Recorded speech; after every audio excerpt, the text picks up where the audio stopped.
Hello, bienvenue au Café de l'Emploi, le podcast spécial recherche d'emploi.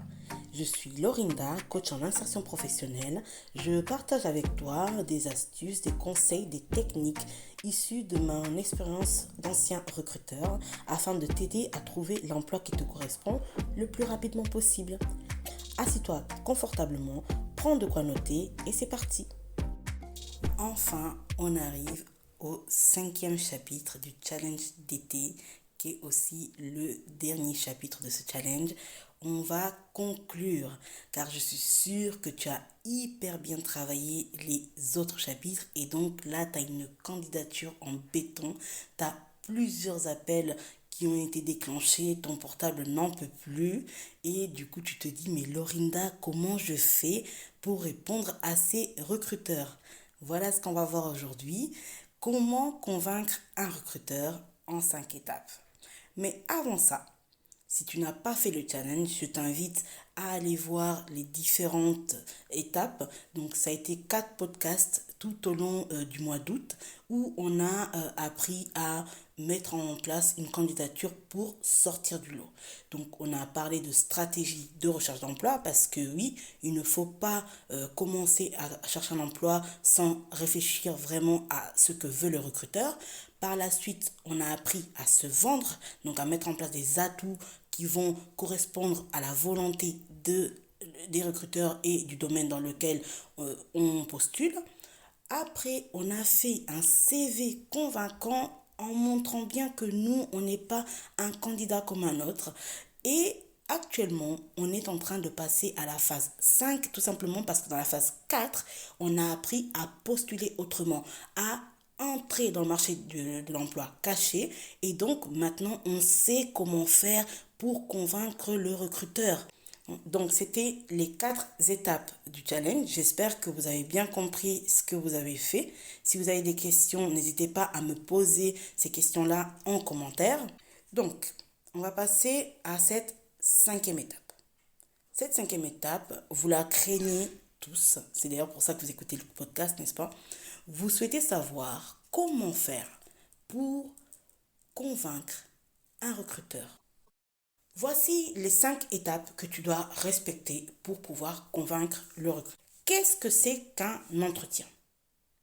Pourquoi je te pose la question? Parce que quand je fais mes coachings en individuel et surtout en collectif, parce que c'est là où on voit les idées communes, je pose toujours cette question-là et je vois que pour vous, ce qu'il en ressort, c'est qu'un entretien, c'est un examen. Vous pensez que vous êtes là pour prouver au recruteur que vous êtes la bonne personne.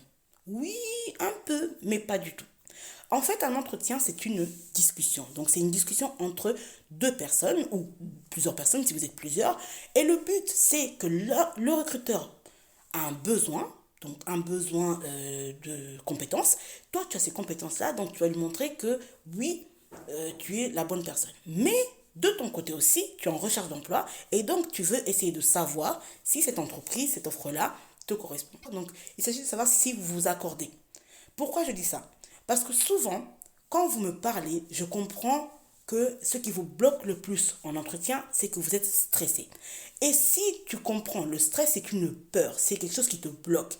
Pourquoi ça te bloque? Parce que tu penses que tu es en train de passer un examen. Or, tu ne passes pas un examen, tu es dans un entretien, donc tu es en train de discuter. Donc, il n'y a pas à stresser parce que il n'y a pas d'enjeu. Si tu n'as pas ce poste-là, c'est que peut-être que voilà, tu ne correspondais pas ou ça ne te correspondait pas. Et du coup, tu auras d'autres opportunités.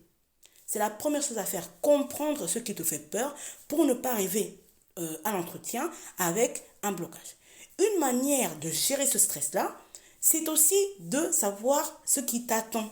Parce que souvent, on a peur des questions, on a peur de comment sera le recruteur. Il faut préparer l'entretien.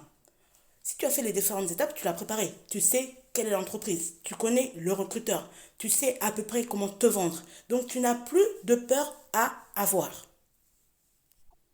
La seule chose que tu dois faire maintenant, c'est mettre en pratique. Si tu n'as pas fait ces étapes-là, n'hésite pas encore une fois à retourner dans les différentes étapes du podcast pour comprendre ce de quoi je parle. Donc, tu sais ce que tu dois dire en entretien. Donc, étape 1, c'est la préparation. Donc, tu as fait le point sur les différentes questions. qui vont être posées. Tu as fait le point sur ce qui te bloque. Et d'ailleurs, petit tips, quand tu prépares les questions, dis-moi, tu prépares quoi comme type de questions? Mon conseil, ça serait que tu prépares les questions pièges. Ce que vous appelez les questions pièges et qui ne sont pas vraiment des questions pièges. Parce que ces questions-là, pour que tu comprennes bien, ce sont des questions que le recruteur pose parce qu'il y a quelque chose qui le gêne, qui l'interroge, qui est une petite zone d'ombre dans ton CV ou dans les réponses que tu lui as données à l'oral.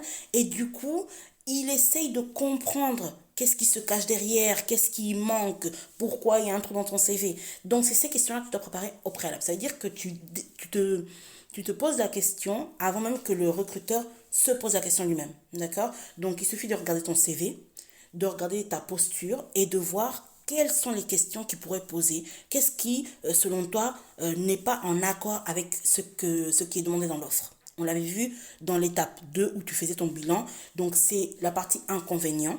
C'est ces questions-là qui vont se poser en entretien. Donc, prépare bien les réponses. Une fois que tu as fait la préparation de ton entretien, donc tu es prêt, deuxième étape de la préparation de l'entretien, c'est là où tu arrives à l'entretien et maintenant il faut argumenter, convaincre, impressionner le recruteur. Donc si tu as déjà fait des entretiens, sache que l'entretien est divisé en plusieurs parties et c'est ce que je vais décortiquer ici en différentes étapes. Donc dans cette deuxième étape, qui est en fait la première étape de l'entretien, il s'agit de montrer au recruteur que tu sais pourquoi tu es là. Une des questions qu'on pose le plus dans cette étape-là, c'est présentez-vous. Présentez-vous rapidement. L'astuce, c'est de te présenter de manière structurée. Donc tu prends ton CV, tu le divises en axes. Ça peut être soit des compétences que tu présentes, genre j'ai telle compétence puis telle compétence, et tu donnes des exemples. Tu peux aussi utiliser la méthode qu'utilisent les entrepreneurs, c'est celle de se présenter sous un format spécifique, c'est ce qu'on appelle le pitch. Donc il s'agit d'amener petit à petit la personne qui est en face de toi à s'intéresser à ton produit, à vouloir acheter. N'oublions pas que c'est la même chose pour toi parce que tu as un produit pour le recruteur. On passe ensuite à la deuxième étape donc, de l'entretien. Il s'agit de convaincre le recruteur. Le recruteur va te poser une série de questions. Et cette série de questions-là a pour objectif de mieux te connaître et de savoir si tu corresponds vraiment au profil qui est demandé. Mais comme toi, tu as été un bon élève, tu as préparé les questions, tu sais à peu près ce que veut le recruteur pour chaque question et tu as préparé les réponses, je sais que tu seras un très bon candidat et que tu vas réussir à le convaincre, n'est-ce pas? Si tu ne l'as pas fait, je te prépare une surprise qui va te permettre de mettre en place une stratégie de réponse efficace. Donc reste bien jusqu'à la fin. En attendant, je vais t'aider déjà à mettre ici en place quelques astuces, quelques tips qui vont te permettre d'être à l'aise par rapport aux questions. Comme je disais tout à l'heure, pour toutes les questions, il s'agit d'abord de comprendre les attentes du recruteur et après toi de te positionner par rapport à ces attentes-là. Donc, je vais te donner l'exemple d'une des questions qu'on pose le plus. Pourquoi vous et pas un autre? Quand tu n'as pas préparé cette question, tu te précipites tout de suite à parler de tes concurrents parce que tu as vu tel profil, tel autre profil qui n'est pas forcément le bon et tu es le meilleur. C'est le piège. J'aime pas trop parler de piège parce que je ne crois pas qu'il y ait un piège en entretien. Je n'ai jamais posé des questions pièges, il y a juste des questions pour mieux te connaître, d'accord? Mais ici, c'est une question que les candidats considèrent comme une question piège. Il ne s'agit pas en fait de parler de ton concurrent. Quand on te demande pourquoi vous et pas un autre, il s'agit de savoir si toi, tu sais quels sont tes atouts pour le poste. En fait, on veut analyser le niveau d'information que tu as sur le poste et aussi savoir si tu sais te situer par rapport à ce qui est demandé dans le poste. Est-ce que cette personne a vraiment compris ce pourquoi elle est ici en entretien avec vous? Est-ce qu'elle a compris pourquoi elle nous intéresse? C'est ça la vraie question derrière. Donc toi, pour répondre, il s'agira d'abord donc de répéter un peu l'offre d'emploi en résumant.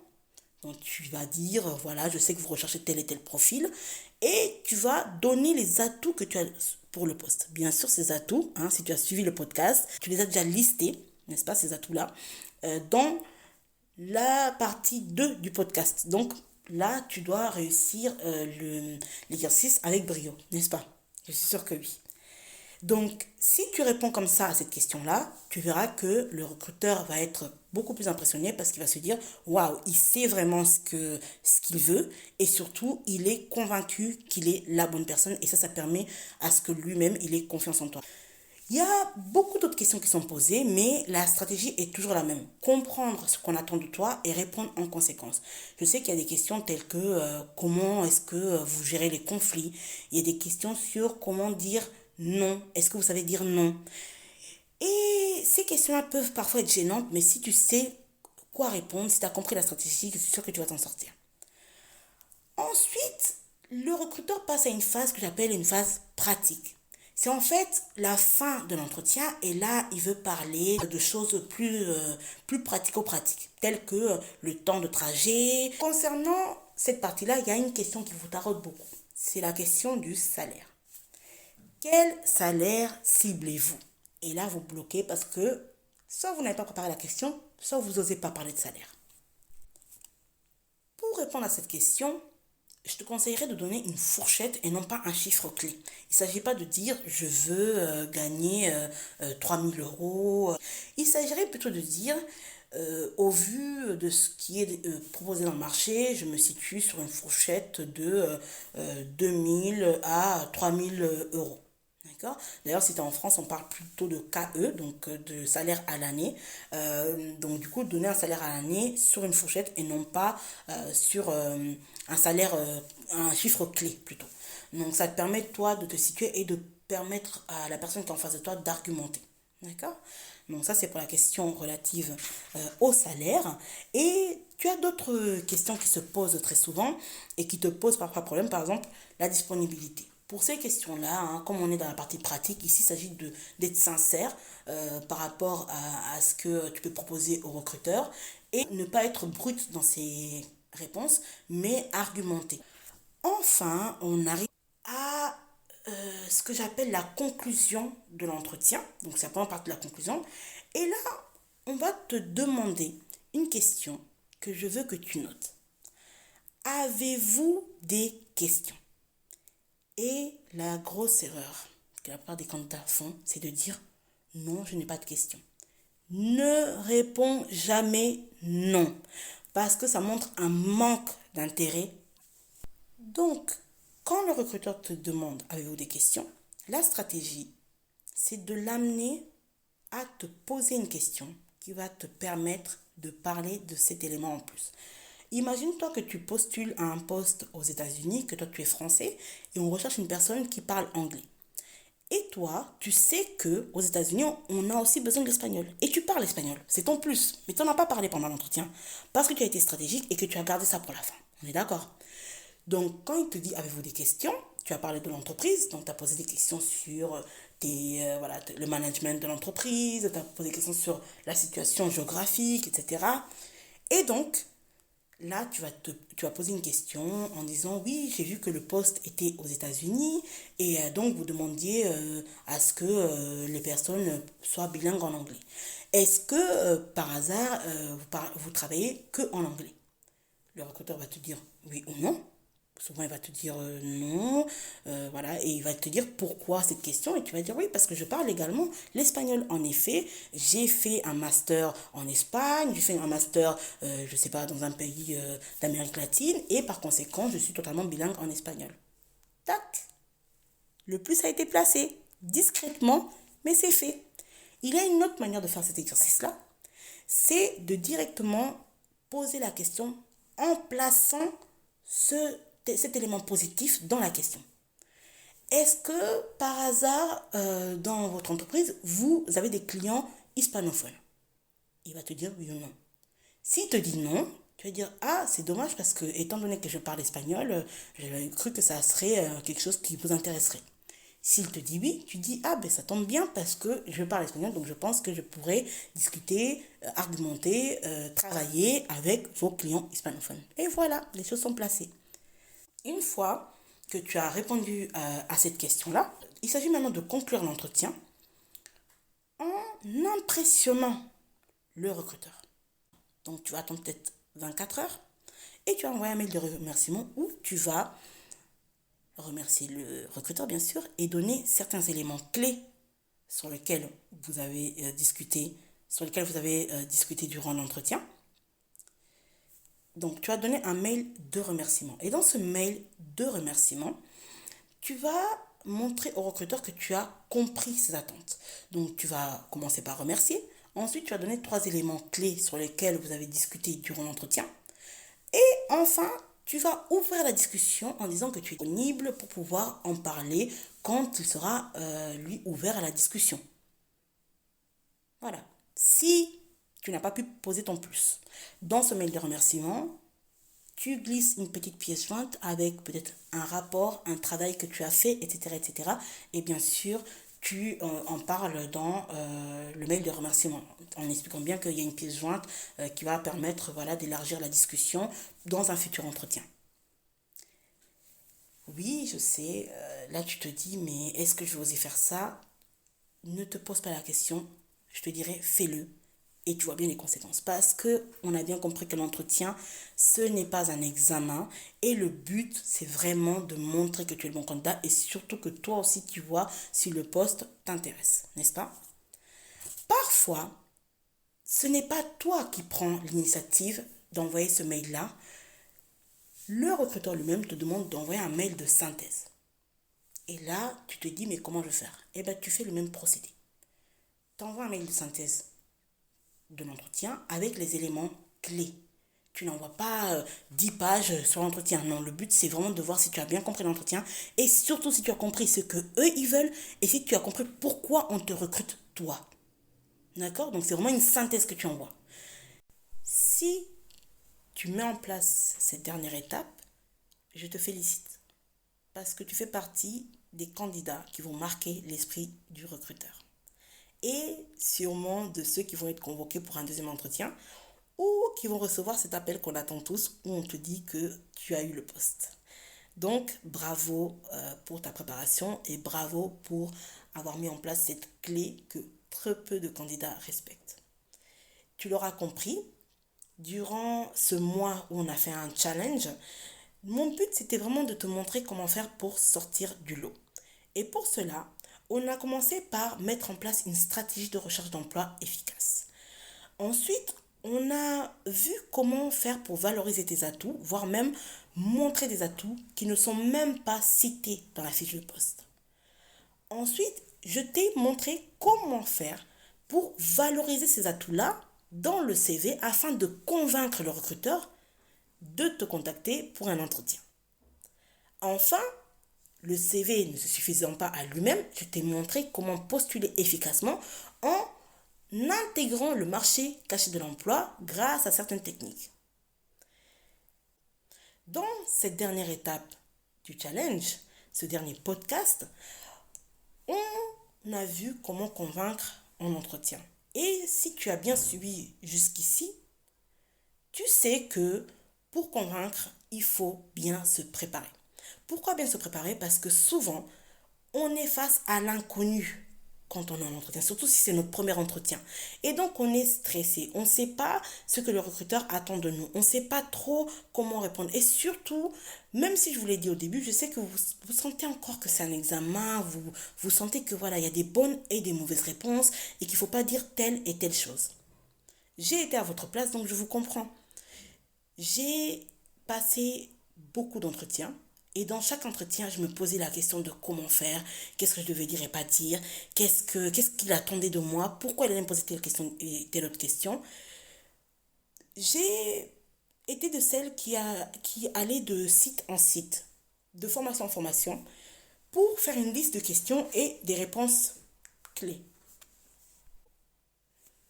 Et c'est comme ça que je me préparais mes entretiens. En devenant recruteur, j'ai compris que le point de vue du professionnel qui t'interroge est totalement différent.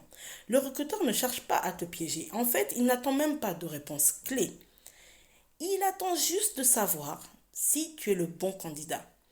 Et pour cela, il te pose des questions qui peuvent paraître des questions pièges, mais en fait, c'est des questions qui ont pour objectif de savoir quelles sont tes intentions, quelles sont tes compétences, quelles sont tes motivations.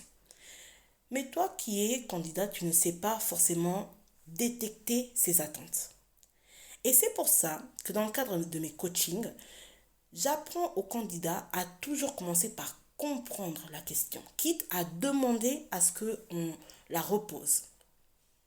Ensuite, je dis aux candidats qu'il faut toujours comprendre quelles sont les attentes du recruteur. Et je leur apprends bien sûr en tant que recruteur, qu'est-ce qu'on attend derrière chaque question. Enfin, étant donné qu'ils ont compris les attentes, ils savent comment répondre de manière individualisée. Parce que le but, c'est pas de copier-coller une réponse donnée par tel ou tel candidat ou par tel ou tel site internet. Et c'est comme ça que on apprend à créer des réponses et surtout, je leur apprends les pièges dans lesquels il ne faut pas tomber. C'est ce que j'ai envie de partager avec toi aujourd'hui. J'ai créé un outil qui te permet de préparer un entretien sans stress. Donc, avec une liste des questions les plus posées en entretien, donc tu sais à quelle sauce tu vas être mangé, et donc tu n'as plus cette appréhension de ce qui va se passer dans l'entretien. Mais j'ai pas fait qu'une liste de questions. Comme avec mes coachés, je t'ai partagé ma méthode. Pour chaque question, je t'ai expliqué les attentes du recruteur, je te montre comment tu dois répondre et surtout je te dis dans quel piège il ne faut surtout pas tomber. Et pour les questions les plus difficiles, j'ai aussi prévu des exemples que tu peux réutiliser en les individualisant dans le cadre de tes entretiens. Cet outil, c'est un e-book. Un e-book qui te prépare à l'entretien de A à Z. Il est centré sur les questions, mais on a aussi une partie préparation parce que comme tu l'as vu dans ce challenge, pour moi la préparation c'est vraiment l'outil principal qui va te permettre ensuite de répondre efficacement aux questions. Donc, tu commences par une préparation, je t'explique comment préparer, je te donne des outils pour préparer cet entretien, et ensuite on passe aux questions, et comme je te l'ai dit tout à l'heure, pour chaque question, donc c'est des fiches que tu peux réutiliser, que tu peux même transporter avec toi pour pouvoir préparer. Et je te donne ma méthodologie. Et ensuite, tu n'as plus qu'à individualiser au vu des différents conseils que je te donne.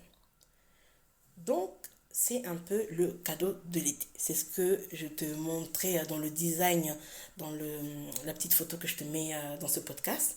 C'est le cadeau de l'été, c'est l'e-book qu'il faut avoir pour préparer ton entretien en étant confiant, sans stress et pour savoir à quelle sauce tu vas te faire manger et savoir comment surtout bien nourrir le recruteur.